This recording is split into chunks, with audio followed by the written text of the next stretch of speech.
to episode 3 of series 4 of the Bootcast with Irish Bootstrapper. I'm your host Eugene Devereaux, and joining me on the show today is a man from Kilkenny who has cycled all over the country, over 3,500 kilometres, raising funds for Teac Tom in Kilkenny. An absolute inspiration, magnificent feat, and just a guy with a great positive and inspiring outlook on life and the various challenges that life throws up. So without further ado, folks, please welcome Stephen Murphy to the Bootcast.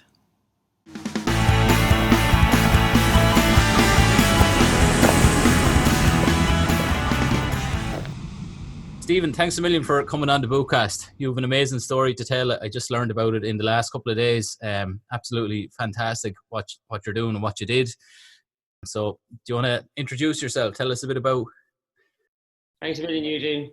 Well, I suppose Stephen's my name. I'm 30 years old. I suppose the main thing at the moment of why I'm here is I just finished a cycle around Ireland. I did a 3,500 kilometre, what started off as a solo and unsupported cycle. So, again, I have no kind of qualifications to do so, and I'm only a rookie cyclist as such. I bought a bike out of passion in S-Works Roubaix SL3. I bought in January just out of passion, just because I like the look of the bike and the feel of the bike. Yeah. And I suppose before I knew it, it came to COVID, and unfortunately I lost my job through it, and I was devastated and found myself having to move back in home with my parents at the age of 30 and jobless. I suppose no marriage, no wife, no house, all the little social key performance indicators that people think they should have by the time they're 30. So I said, instead of saying, what don't I have? I said, what do I have and what have I available? And the bike behind me here, I have my freedom. Like loneliness or freedom is a matter of perspective. And like where other people might dwell on it or might have spent a month, kind of massaging their ego, or I suppose dwelling on all the negatives, I said, I'm just going to put together the positives, what I have, what I can go with. And I said I'd go on a cycle around Ireland, and 3,500 kilometres is what it is around. I started in Kinsale and went the full coastal perimeter of Ireland, back to Kinsale again. So I did it with my tent on the bike, with my spare parts, with my clothes for the month. I suppose that's the basis of what I did, but it evolved into so much more, and we can maybe go into that in more detail. Brilliant. 3,500 kilometers. Yeah. Well, Eugene, when I got the idea at first, I was at home working on the farm with my parents, and I was lucky that I had that to fall back on straight away. But I was thinking to myself, how far would it be around Ireland? And I said, maybe 1,500 kilometers. And that's when I was saying, like, I'm thinking of the challenge. And yeah. But like 3,500, I was like, even I doubted myself at the start. I said, that's a lot. That's an awful lot. That's 500 kilometers. And the most I'd ever cycled was 180 kilometers in the Ring of Kerry cycle last year over a whole day. And since that, I didn't cycle that distance ever again. But people would be surprised if I told them how little training I had. But it's just the determination, and I just knew nothing was going to stop me on the way around. You thought you were going to do it in 24 days, or that was your original plan?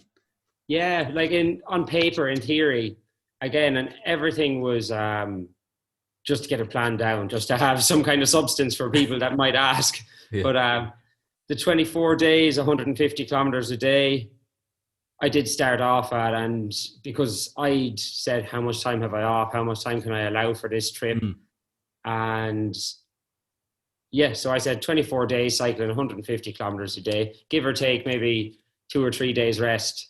And I'd be around. I said 4 weeks I'd be around. Yeah. But once I took off, I just seen that it was something magical. And again, like doing it to support a local charity that's very close to me, Teac Tom. So it's a mental health and suicide awareness and prevention charity. And they also have a counselling and support service in Kilkenny. So like they don't get any government funding, which is absurd in itself. Like the service they provide in the community, and they're literally saving lives. They don't get any funding whatsoever. And with COVID, there's no fundraising efforts being done. Well, only a very, very limited amount. So like services are on their knees and it's needed more than ever. Like I haven't seen stats for Ireland, but in the UK in August, there's more suicides than there were COVID deaths in August. And look at the hysteria around COVID. Look at everything that's been put into place. And, people are just going before their time. Unfortunately, literally every single person I met on the way around the country is affected by it in some way. Just outside Carlingford, I cycled past a body being lifted out of the water. Really? Jesus. Down near Galway, I cycled past a house and I was let know the next day that the young guy hung himself inside the house the next day. But like that accidental drowning or suicide in Carlingford, you don't know what it is. You can't say, but the guy went out in a storm, didn't come back, left wife, a young family behind. That goes down as a drowning. Same, the young guy down in Galway, that goes down as a cardiac arrest. Like, so the figures are being massaged, so nobody's actually seen the extent of the problem, of the issue. I suppose some of the rawest experiences I had was the support of families that came out and travelled to meet me because of experiences they've had, because they've an empty bedroom that their son should be in, or like they've just a void left in their life from somebody that's left them that shouldn't have. And like, unfortunately, there's nothing being put in place to prevent this. People, like, medical professions, like the local GP isn't equipped to deal with these issues. Like, I know myself in my 20s, I went to the GP. I went through a rough time. I was never suicidal, but depression, anxiety, I think a lot of people have it, whether they realize it or not. And people who do have it understand how difficult it is, and people that don't have it can't really comprehend what it is. They think it's just pressure, or like, it's there isn't a general awareness to it. But I suppose I was prescribed medication and said, go away and take that for a month, come back to me and we'll chat again. And came back after a month and I said, Jesus, doctor, I don't feel well. If anything, I feel the same, but just confused. And he says, I'll up your dosage there, come back to me in another month. And like, I went down both routes. I went and I seen counsellors and spoke to them as well. And maybe for me personally, it was too soft of an approach. Like, maybe I needed kind of, I needed a bit of tough love in a way. And I just found it was very sympathetic, but they did provide a great service at the time. And it was great to open up and I suppose to explore some of my issues. But never once by anybody was I recommended you should go out and exercise. You should go out and, just go out and push your limits. Go just run till you can't run anymore. And then go out the next day and run that little bit further. Or like, it's such a sensible approach. It's like, I suppose people always use the example. If you go to a doctor with a vitamin C deficiency, he'll send you to the pharmacy to get a vitamin C supplement rather than to eat oranges. Like, it's 100%. And that's ultimately what I'm trying to get at with this podcast.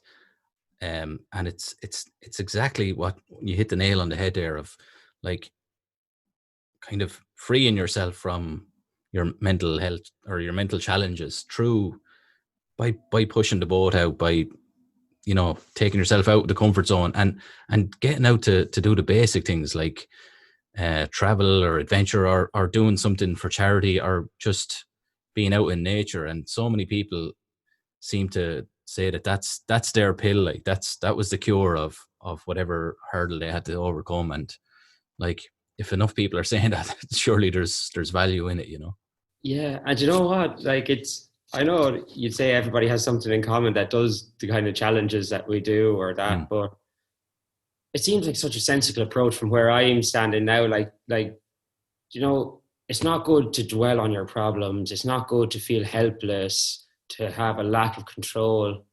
Like, I'm never as free or never as cognitively alert as when I'm exercising, when I've testosterone, adrenaline pumping, when you feel your heart go and you're running in rhythm to your heart, like all these things, like they just make you feel alive.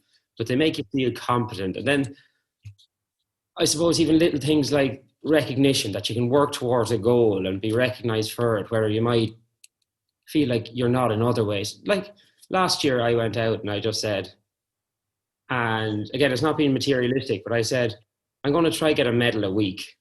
Yeah. And like, you know, whether it was, I do a welly race every New Year's Day, like, you know, get a rosette for that, like, well, I think it's 6 kilometers in wellies, to like a local 5K, to going up and doing runs up in Sandymount, KBC series and things like this. Like, you know, it's all just little wins. And again, like, you know, the entry, it costs less than a trip to a counsellor or to like your medication in the doctors. Like, and you know, the people you meet in the communities you put yourself in, and like, you know, there's very little barriers to entry. Anybody can, you don't have to have the fanciest pair of runners or the nicest matching gear. Like, you can just go out and run in whatever. You can stick on your O'Neills that you haven't worn since you were a teenager and just get out there and get out on the road, and you don't have to do it for anybody else, only yourself. Like, that's the thing. It's brilliant. It's solid, simple advice. Like, but that's what it is. That's why I'd love to catch some people and just shake them and just be like, stop looking for, like, get off Google, get off, listen, even listening to other people, just listen to your body. Like, you know, everything that's happening is internal, like, and like, you have the simple tools to make it happen. Now, I know some people's problems are a lot more complex, but like, you know, it's like this whole trip that I did, like 3,500 kilometers. It ended up being 3,700 kilometers, just over. But that's just doing the first kilometer 3,700 more times. I know it sounds mad or sounds crazy, but everything can be broke down into manageable bites. Yeah. And that's like, anxiety lives in the past and in the future. It doesn't live in the present. And as long as you're just concentrating on what you're doing, like, you know, just eating the next bite, the next bite, the next bite, it all adds up.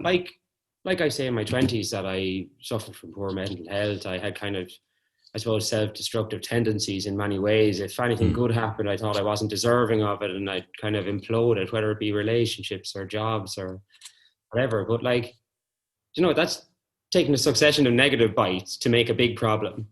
Whereas, like, if you just go on the same route but positive, like, you know, all them little bits, all them little wins. Like, even when I was cycling, I just picked out little wins. Like, the next town would be a little win. Yeah. Every 5 kilometers that I make, I just give a little smile to myself, go, right, another 5 now. Yeah. Every county I go into, that's another win. And all of a sudden, all these things that you mightn't even notice otherwise that you're doing, like, you know, you're just giving yourself a little pat on the back and just a little go on, the next one. Like, and that's what it builds up to. Like, and that's what, I suppose, that's where you build resilience, and you'll still have the knocks and you'll still have the fallbacks, and like on the road, like, you'll still have the big hills that are tough to climb. But instead of stopping at the start of it and saying, poor me, I have to get up this hill, you come into it with a vengeance, and you come into it and you will attack that hill, and before you're even under any pressure, you're halfway up with the momentum to get up and over it, and you'll stop at the top and look down rather than stopping at the bottom looking up. And like, that's the exact same as life's lessons. Like, sorry, now I'm rambling. I was going to just jump in and so ask you, like, what have you learned about yourself from the cycle? And you open with a good line: what the mind will do, the body will follow. Yeah, like 100%. Like, even when I was coming up to the finish line, from Cork out to Kinsale, I think I averaged about 40 kilometers an hour on the bike. And I don't know how I did it. Like, I literally don't know how I did it, because even when I was cycling back from Kinsale, I cycled back up after I crossed the finish line. I cycled back up to Kilkenny last night.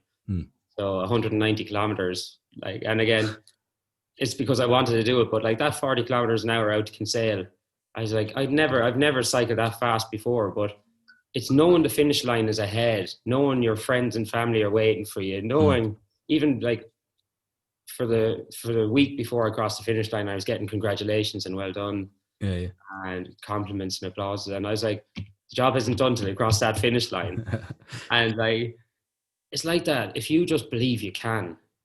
Or like I said in one of my answers, it's the man who believes he can and the man who believes he can't. They're probably both right. because it's the self-doubt and feeding into the doubt from others is what limits you from reaching your goals. And this time I just went out saying unequivocally, I can do this. I'm not listening to anybody that says I can't. Any problems I face, I'll overcome. Just stay trucking ahead. As long as the pedals on that bike are turning, I'm going to stay barreling ahead. And if the pedals do stop turning on that bike, I'll get another bike. I'll buy a bike off Dundee. I'll drag the bike up the road if I have to, but I will not stop making progress till I get to that finish line. And just on that, you mentioned that you didn't tell anyone about what your plans were until literally a couple of days beforehand. Did that worry anybody in your family or friends, or like? It definitely did. Yeah. Did they think you were mad? Yeah, but I know I'm mad anyway. But like, what they're going to do with it is the question. Like, it's I suppose, yeah. When I told my mother, she went. I came home and told my mother, and she went straight up to the attic, cleaning it and clearing it for 2 days. Like, I think that's her place to gain headspace. But I suppose in my head, I said, like, the fear of failure is only second to the fear of not trying, and if like a lot of people have come up to me afterwards, and even a father of my friends, he's done 2 Ironmans, and he came up to me at the finish line and he was like, Stephen, I didn't want to worry you, but at the beginning I was like, there's no way he's going to make it past 3 days, or there's no way he's going to make it past 4 days anyway. He was like, but I didn't want to say anything and you proved me wrong. But like that, like all the people that tell you can't do things in your life and you shouldn't do it and you're not qualified to do it, you have to trust your gut on these things. And like the most avid cyclists in the world, they might have the kind of the physical competencies to do it, but like this took resilience, it took resourcefulness, it took a bit of cheeky charm to get what I want around the place or what I needed. It took social media skills. And these are all things that I knew I had and that I weighed up beforehand. And like, people are like, to cycle 3,500 kilometers around the country, you have to be a bike packer. You have to have years of experience cycling. You don't. You need to have a can-do mentality. Like, that's really it. Like, it's like, I've been referred to as Happy Gilmore a lot of the way around. Like, it's just like, just defying logic in many ways. But I suppose the scariest thing for me looking back is that it was probably easier than I thought it would be. It was challenging, but it was easier. And it's kind of nearly scary to think what else in life that I've said that I can't do for different reasons, or that I couldn't do, or that I won't do, that in reflection, I could do any of them. And going forward, that's the mentality I'm going to have. And yeah. Super. Just backtracking then to your 20s. So you mentioned like you struggled a bit in your 20s. Was there a rock bottom moment where things started to change, where you kind of you decided definitely, okay, I'm going to change how I'm living? Yeah, definitely. Like I said, I've been self-destructive in a lot of relationships, and I suppose I was in a fairly long-term relationship and it went to the rocks, and I suppose that's when I started feeling very low in myself, and low self-worth and low self-esteem, and even my body image, and that I just didn't like who I saw in the mirror. And I used to always get caught up on a quote. It was from A Bronx Tale. There's nothing sadder in life than wasted potential. And this used to echo through my mind all through my 20s. I was just like, Stephen, you've more in you than what you're given. It's like you're confused, you're misaligned with your thoughts, but you have something special. And everybody should see that in themselves. Like, there's nobody that doesn't have that. But I suppose 2 years ago, I decided to go to Thailand. Just again, on a whim. I think I gave people more leeway this time. I think it was about 10 days before I went that I told people. But I just packed up my bags and I said, I'm going to Thailand on a training holiday for a month by myself. And again, people said, you're crazy, you're mad, what's wrong with Stephen? Stephen's gone off the walls and all this. It was the best experience of my life. Honestly, it absolutely blew my mind. And I think a lot of people who've went training in Thailand or did Unit 27 is where I went to, but people go to Tiger as well. They go to a Tiger Mai Tai, a few different gyms. So what is Unit 27 for anyone who's listening or watching? Unit 27 is a strength and conditioning camp. It's kind of, I suppose it's a military background style training, Really, and a lot of CrossFit put into it as well. But there's a great community spirit in it. Yeah. But you wouldn't want to be afraid of being shouted at if you're going over there. It is constructive. It's all for the best. But like, if you think you're giving your 100%, they'll double it and give it back to you. Like, you know, it's class. It's building. Like, I never came back. I came back after 1 month. I came back in the best shape of my life. But the people I met over there, how many people, like most people that went over there went by themselves. Yeah. I went solo traveling, and a lot of people went over there to discover themselves. But I suppose, and the lifestyle around it as well. Like, you know, I trained, say I did mobility first thing in the morning at 7 a.m. and then did 3 training sessions during the day. And it sounds like a lot, but like, you know, everybody's looking for an excuse rather than a result, really. And I would have been before that as well. Like, you know, people will tell you, no, that's too much training. And it's like, by whose standards? Like, you know, you know, everybody's different. Nobody's bodies are the same. And like the first training session I did over there, I puked my guts out. Second one, I did the same. But the third one, I didn't. And I seen that as progress and building resilience. Yeah. And like, by the end of it, in the last week, I'd moved from a guy with no self-confidence. You know, I would have been the first to look for an excuse rather than a way to get to the result. Like in the last week over there, I did a CrossFit competition, which was huge for me. I was up to the advanced classes, so I was kind of rolling with the big dogs. And like, that just taught me, and it was all the self-learning from it. It was great having the community over there, but just to take yourself out of your current environment and literally like tearing off duct tape off your skin, like, you know, just literally stick it back on somewhere else and just put yourself in a different environment. It brings you back to your basics. You know, you have your bag that you came over with, you have the new people that you met, you know, like even with internet signal and that, like, you know, you're living in the moment. And I think that's the main thing with Thailand as well. Like, you're so disconnected from your everyday life, from bills, from work, from relationships, even from family and friends, that you just have to either, like, you can barely survive or you can thrive and you can make the most of it. And I really did thrive over there. And I still put that, what I did with this cycle, down to my time in Thailand and the resilience building. Like, it just rewired my brain in some way that I can't explain. It's brilliant. It's an amazing example. Like, and going into Unit 20, like, what was your kind of base level fitness like?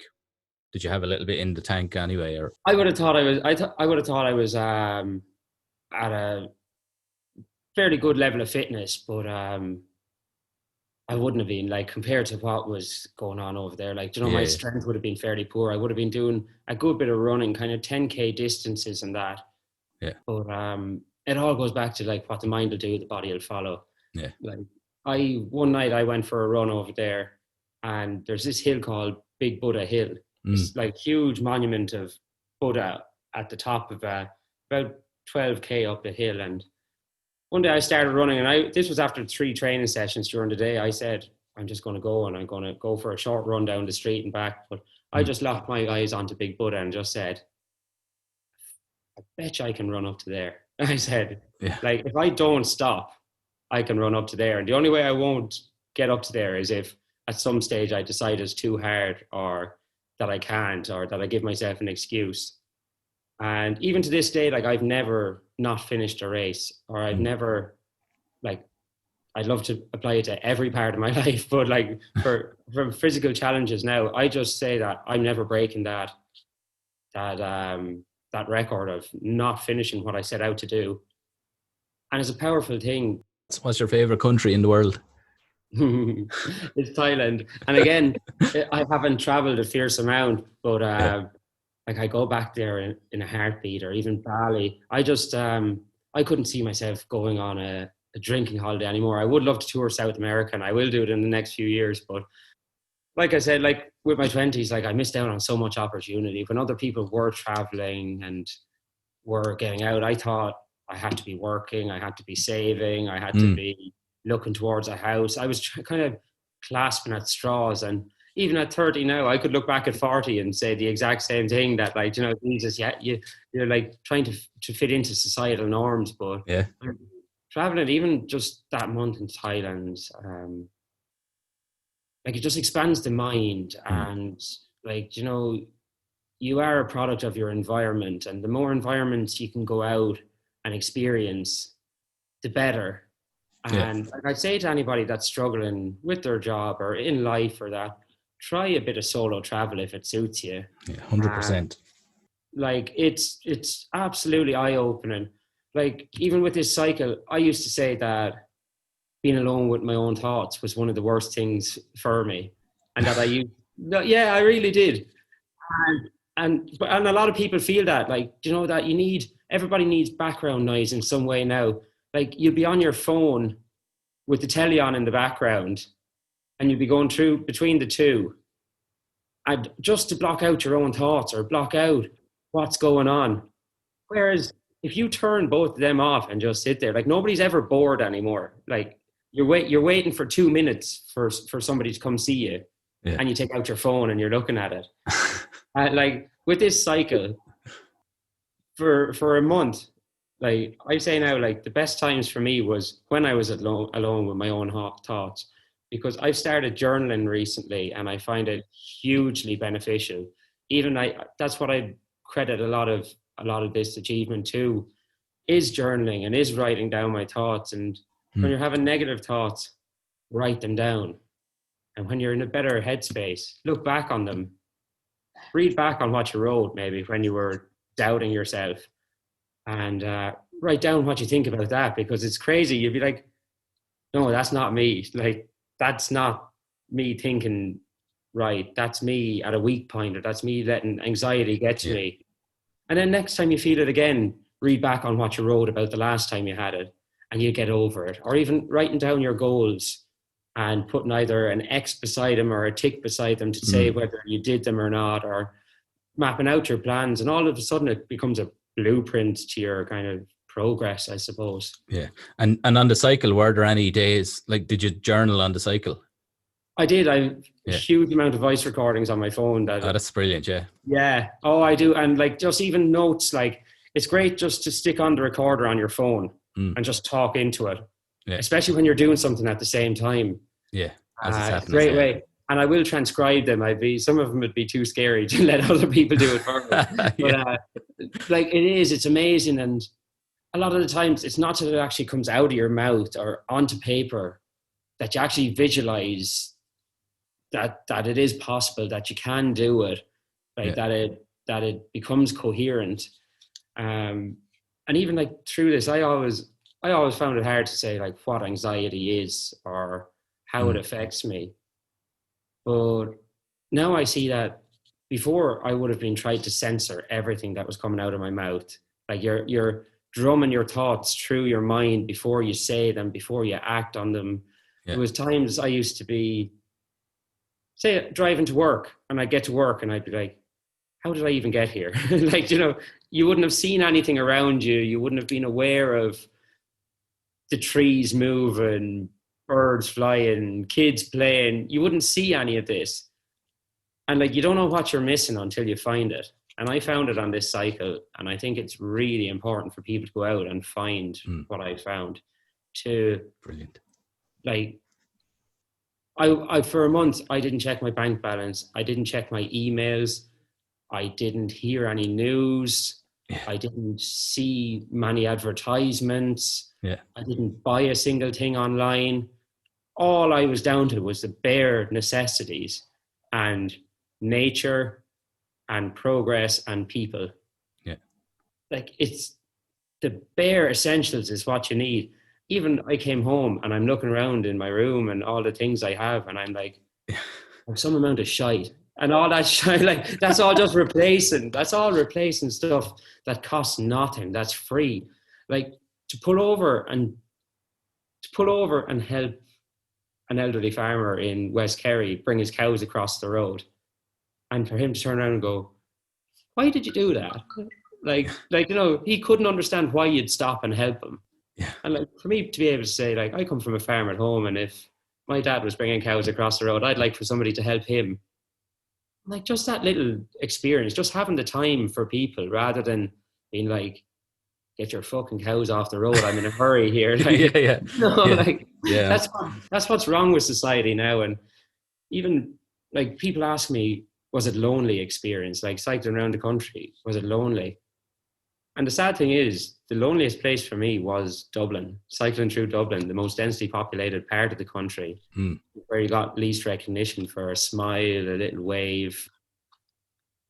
It's just, people can be great, but people can be kind of detrimental to it at the same time. Like, how many people do you see begging with a cup in Dublin that all they're doing is reaching out, just trying to maybe find a better way of life? Or like, how many, I suppose, lives were lost through suicide, where there were signs there that people were going through a struggle, that people weren't getting the help, that people felt they had to go it alone. Like, there's all little things that can be enacted here that don't cost money. And like, even with the cycle that I've done, like, we've raised about 13,500, probably 14,000 by the time it finishes. But like, what's that towards one life lost? Or even a year of somebody's life lost?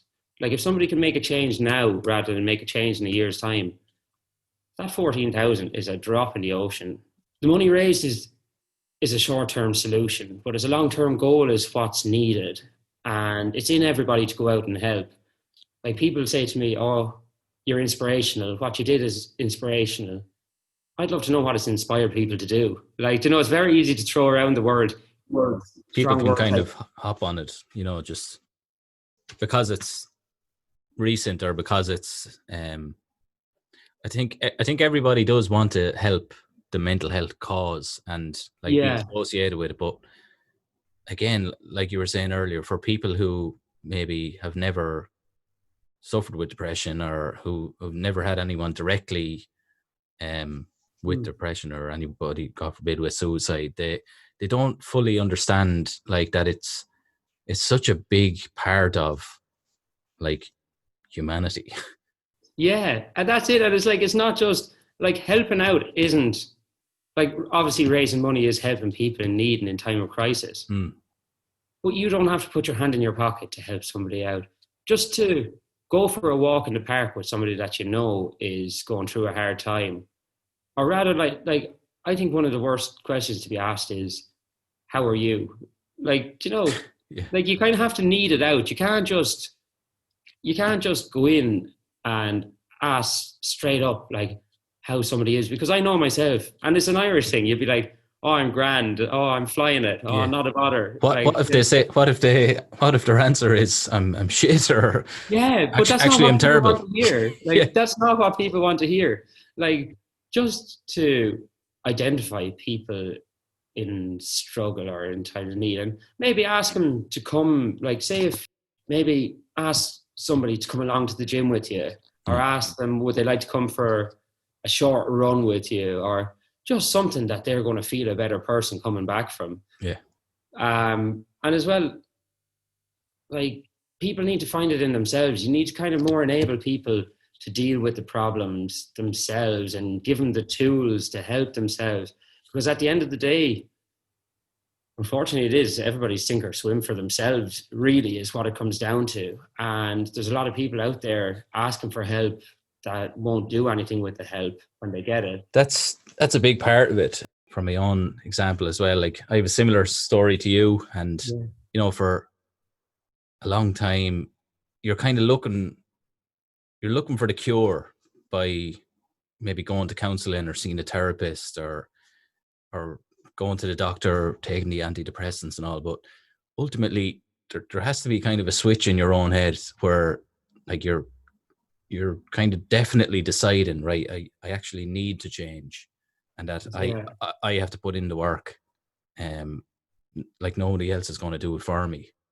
Exactly. And that's where it's very hard to draw the line or to even try explain tough love versus nurturing in this situation, because obviously you can't tell somebody just to cop on, or that they're mad, or that you're like there's nothing wrong with you. Yeah. But at the same time, like one of my best friends, Robbie, we used to go fishing all the time, and kind of into my 20s. And when we sat down and had a conversation one time, he was like, Stephen, I knew you weren't going through a good time. And when we went out fishing, you were quiet a lot of the time, but sure, that was okay too. Like, you know, he was like, I just wanted to bring you out fishing because I knew you enjoyed it. And like his simple advice to me was, and I know it sounds mad, but he said, don't be crappy, crappy, crappy. Be happy, happy, happy. And I know it sounds so ridiculously simple or that, but that's how simple it is. Like, you know, it's not to dwell on why you're inept at being a member of society, or like, you know, having imposter syndrome for getting into a job that you like, or like, you know, feeling inadequate in a relationship, that she's too good for me or he's too good for me, and like they're going to see through me eventually, or I don't want them to work me out. Like, it's just a matter of being comfortable in your skin and like living in the present. I know people hear it being ranted on about all the time, but people need to understand living in the present. Anxiety lives in the past or the future. It's about things that happened or things that might happen. Like, for example, on the cycle, I was bringing 2 tire tubes, a pump with me, and saying, like, oh, geez, will that be enough if I get punctures and that? I cycled 3,700 kilometers around the country and 190 kilometers home. I didn't get a single tire puncture. Did you not? I was going to. I didn't get a single tire puncture. I didn't have a single fall off. I had silly falls in traffic, and going up 2 hills, I had 2 falls on each. But I had no accidents, no traffic collisions, no nights where I had nowhere to stay, no illness, no sickness, anything. And these are all looking back on it, these are all the things at the start that would eat you up, saying like, what ifs? What ifs? Yeah, yeah. Look, but like, why don't people think of what ifs in a positive sense? Like, what could be?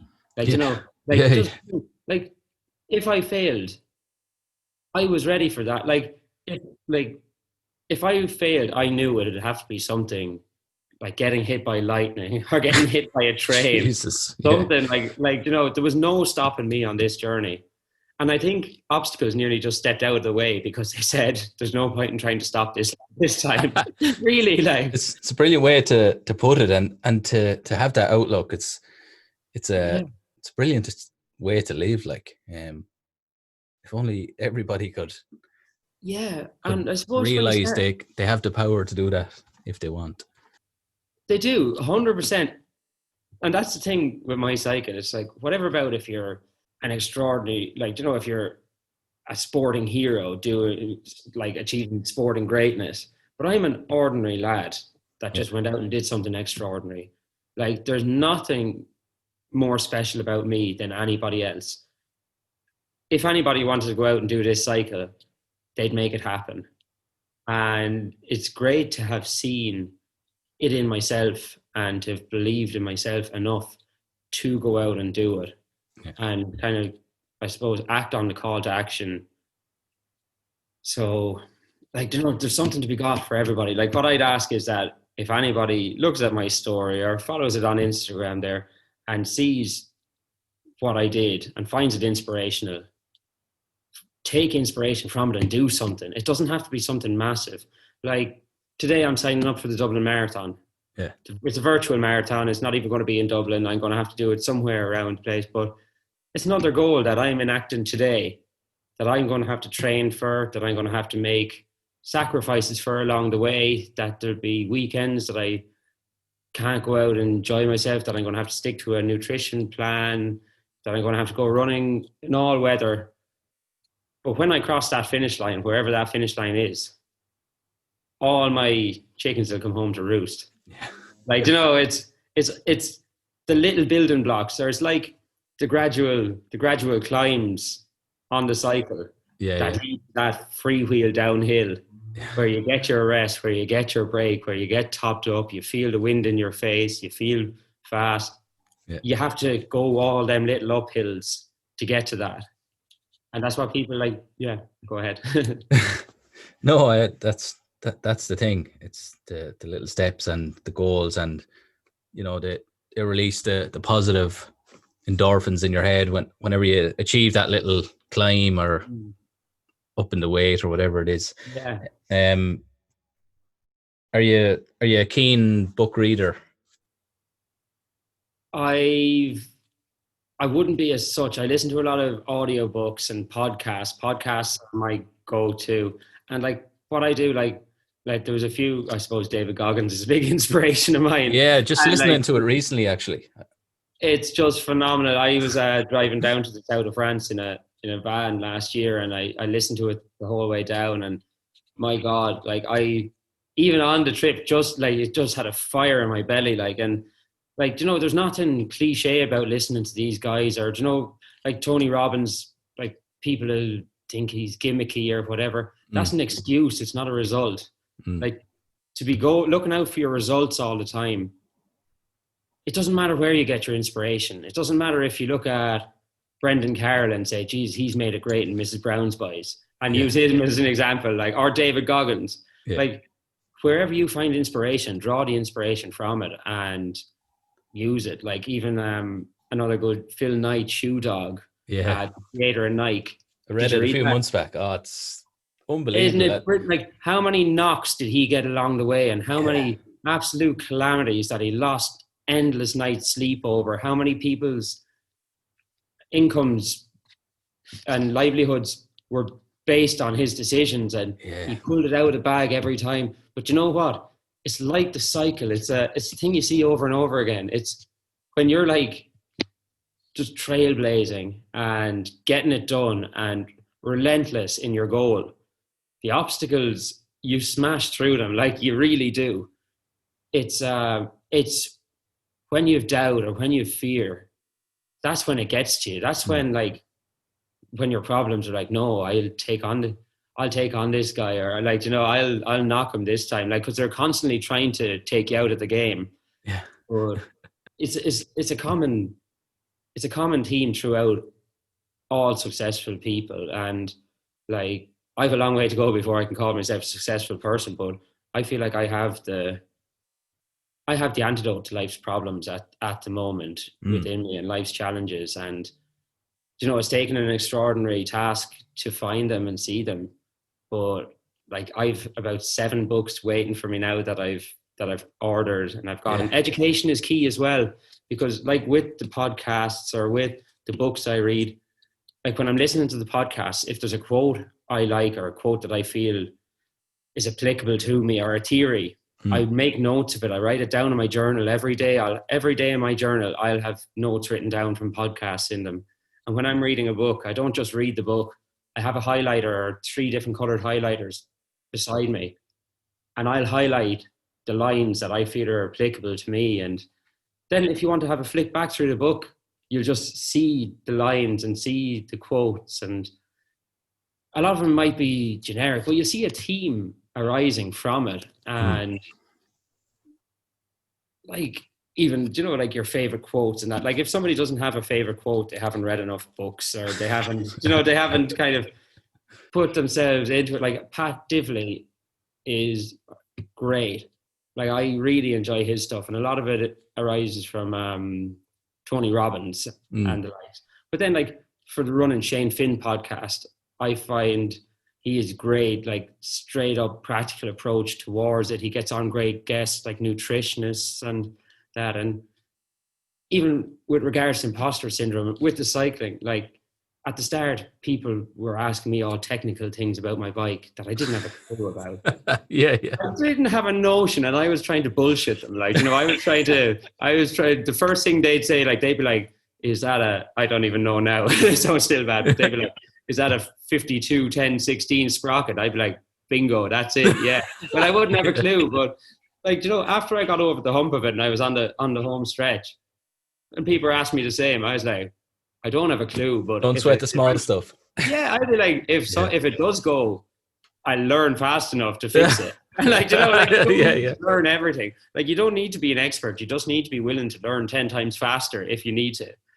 And like, that's important too, because everybody thinks like knowledge is a barrier to entry, or I suppose even people who take interest in you when you're a novice, that I suppose when you do get some level of success, that kind of step back, like people do like talking down to you, and people do like, you don't need to be embarrassed about not knowing anything. Like in the gym, people going in and thinking everybody's looking at them in the gym.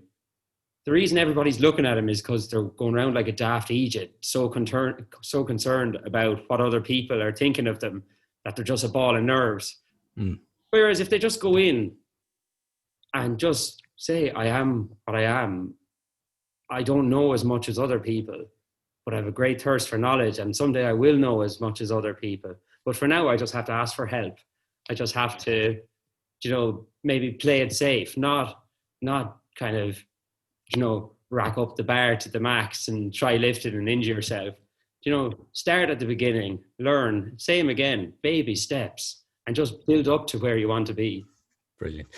You mentioned, I suppose, two people who inspire you, Pat Divilly and Shane Finn as well, and Conor O'Keefe. I was supposed to chat to Conor a couple of months back, and I think he was training for the marathons, but he got sick at the time, so he had to pull the plug on it at the time, and then COVID and all happened. So I got in touch with him recently again. So are you friends with Conor? Or?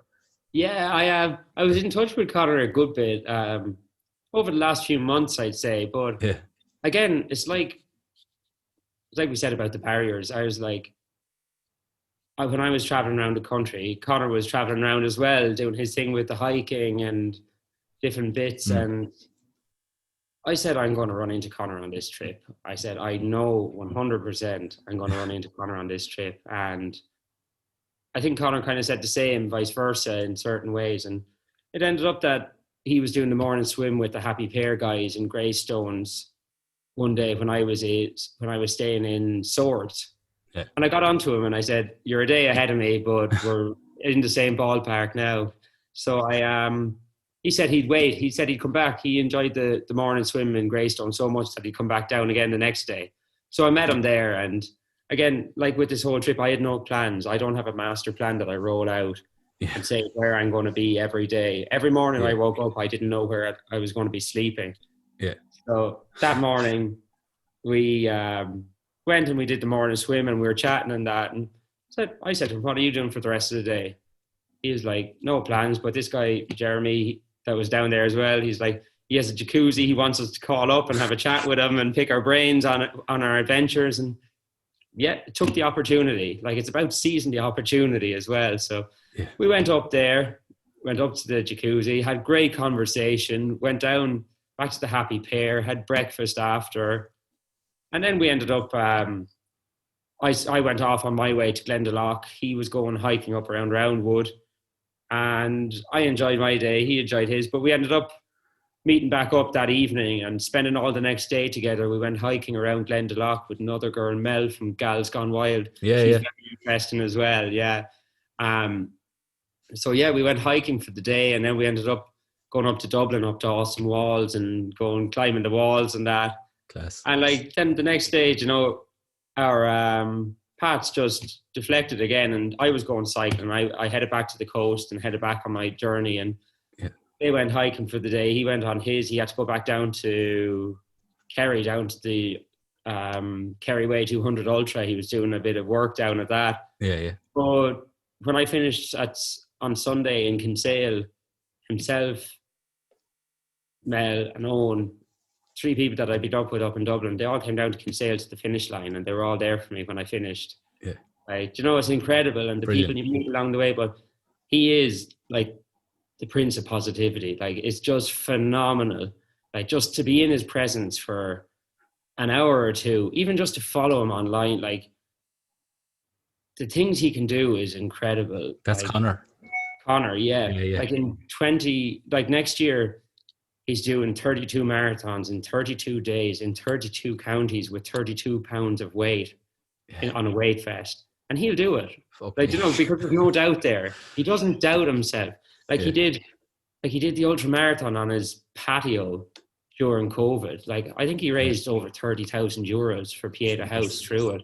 Like, he is just a beast, but like, his mind over body. Obviously, his body is incredible too, but it's his attitude that he can do anything. Like, I was just, even little things like when we went into Happy Pear and the girls behind the counter, he just strike up a bit of banter with them. And like, you know, all of a sudden, everybody in the place was having a great time. Like, it's toxic. The positivity is toxic. And it is with so many people I met along the way. Like, I met Pat Divley as well in Kinvara. Like, you know, he was phenomenal. And again, I sat down and had an hour's conversation with him in the beer garden of a pub over there. Yeah. I met, even Owen Colgan I met up in Belmullet and did a little video with him. He talked a bit about how he deals with kind of stresses and mental health and social media and things like that. And like, the thing everybody has in common is like, you know, give to your environment. Like, you know, add to the environment you're in rather than taking away from it. Yeah. Like, it's very easy to be in your head. Like, you know, first of all, you can be neutral, which is fine. Like, you know, you can go into a room, not take from it, and go out.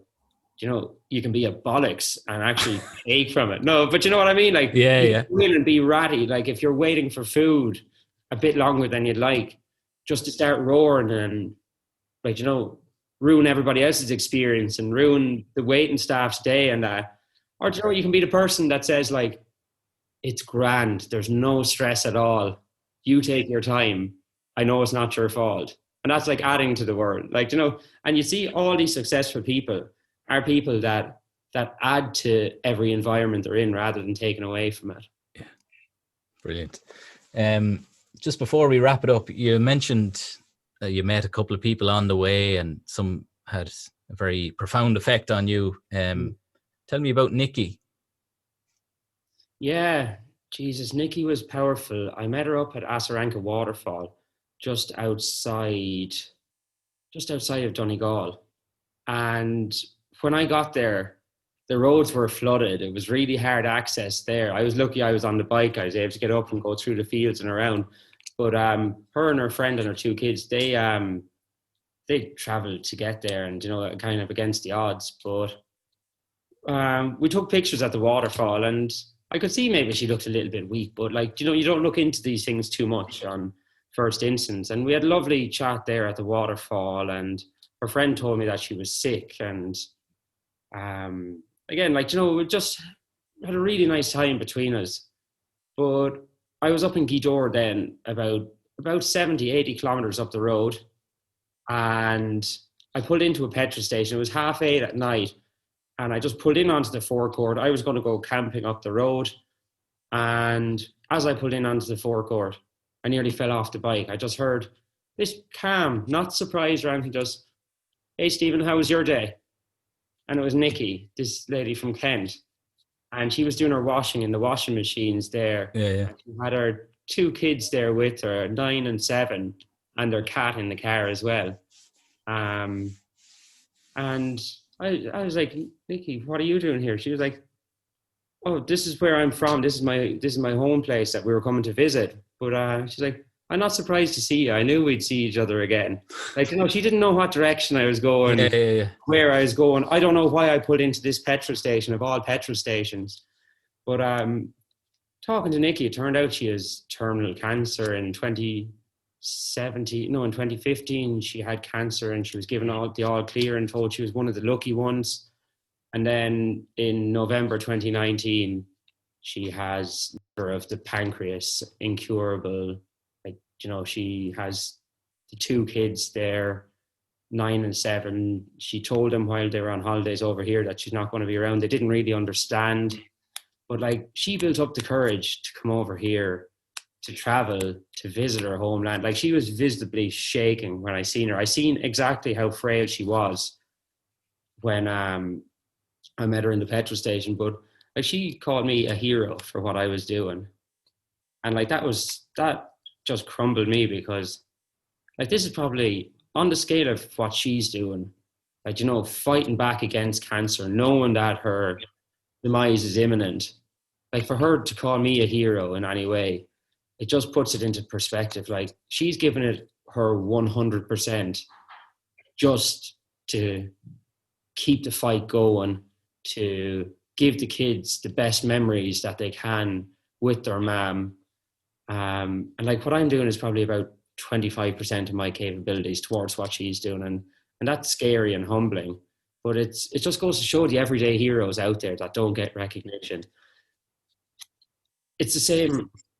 It's like, and if people read the story in her exact words, we talked and she said she would share her story with me, and she wanted to share with people. And it's on my Instagram page. It's absolutely harrowing. But Jesus, if anybody's looking for a call to action, or if anybody's looking for some inspiration or motivation to go out and do something, just read her report from a true hero on how she got her prognosis, how she bawled in her mother's arms, after being told that she was clear of cancer, and then coming back stronger than ever and going to be uncurable, only a matter of time. For her perspective of being positive, on adding to people's lives, on not hurting those around her, it is truly amazing. And I suppose, like, when we say like everyday heroes, it's really important. And I think it's one of the things I like to talk about the most is that, like, through this whole cycle, there was challenges. There was times that I cried for hours going down the road. I won't lie. But the hardest time for me on this cycle wasn't anything in comparison to some of the hardest days when I couldn't get out of bed and I was called a lazy bastard, or I was said, like, that lad, he won't amount to anything, or he has nothing to contribute. Like, you only have a certain amount of units of energy in a day, and how you use them is up to you, but it's not always up to you. Like, you always hear people with anxiety say, I'm too tired to go out and run, or I used to enjoy exercise, but I'm too tired to do it now. That's because a huge portion of your energy is going to anxiety, is going to stress, to worry. It just eats away at your energy levels. By overcoming anxiety and depression and stress and worry, it left me with 100 units of energy every day. And that's what I put into the cycle. And that's the best way to kind of visualize how people can amount to something. Like, stop giving your energy to stress and worry and money worries and societal norms and being married by a certain age, having a house by a certain age, having children by a certain age. That's all and well and good if it happens for you. But you're just burning the energy you're entitled to be using every day by giving that away to stress and worry. Like, solid advice. So, Teac Tom.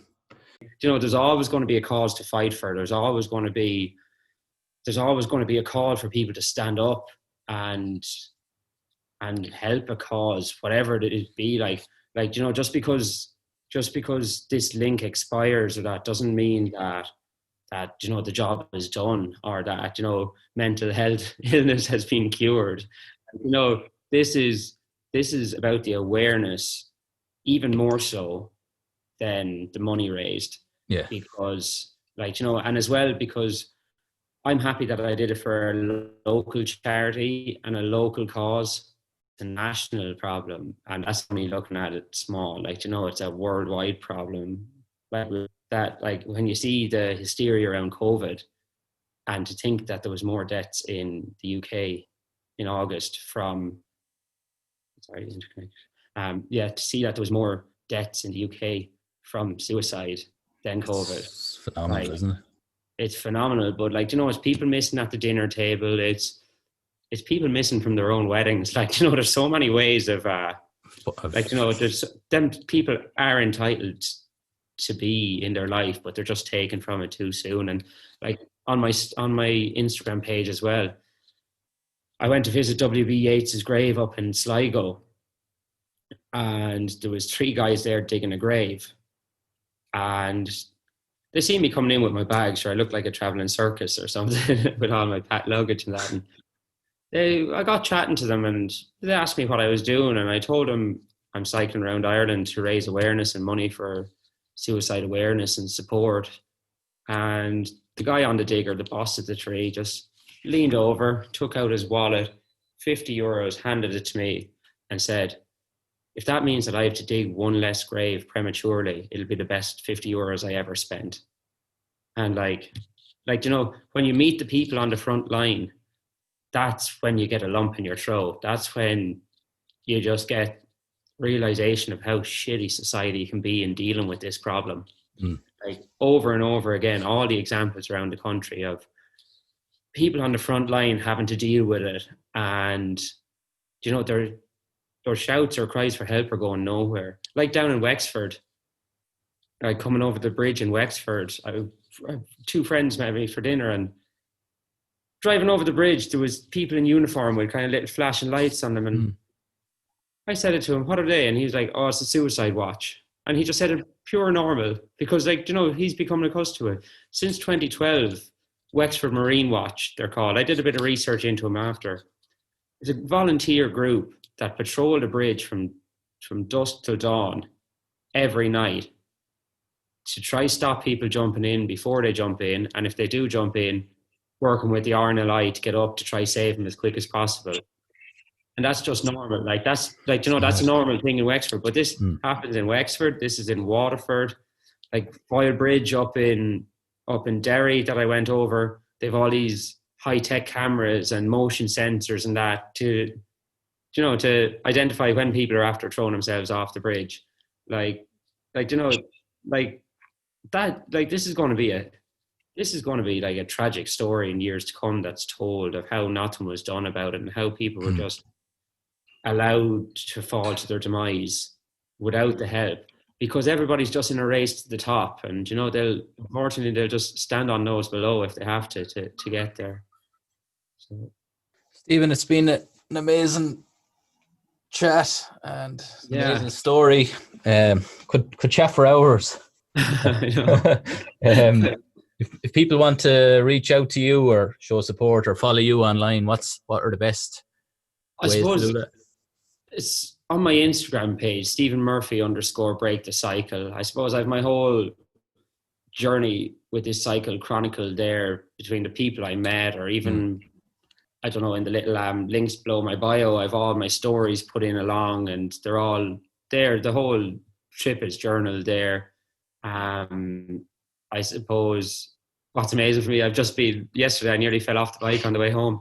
I've just been nominated for a local sports person of the month award for August. And again, that's my wildest dream. I never ever thought that something like that would happen to me. But again, it's something that I've worked hard for, and, you know, it's something that I will work hard for. I'm going to get it.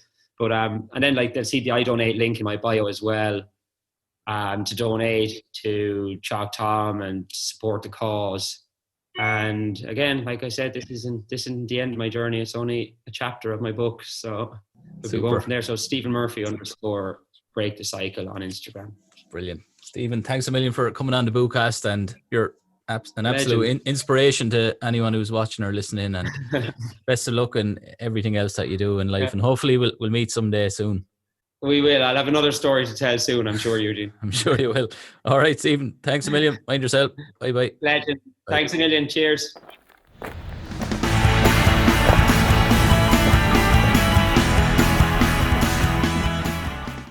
And that brings this episode to an end, folks. Hope you enjoyed that one there with Stephen Murphy, Break the Cycle. An absolutely amazing guy, an inspiring story, some great golden nuggets of wisdom imparted from Stephen at such a young age as well. He's only in his early 30s, and he sounds like a man who's been through the wars. So if you do like today's show, please share it with family members or friends. And as always, would really appreciate any feedback or reviews or ratings that you can leave me, whether it's on Spotify, Apple Podcasts, YouTube, SoundCloud, or any of the other podcast players. Thanks a million, and remember, become the journey.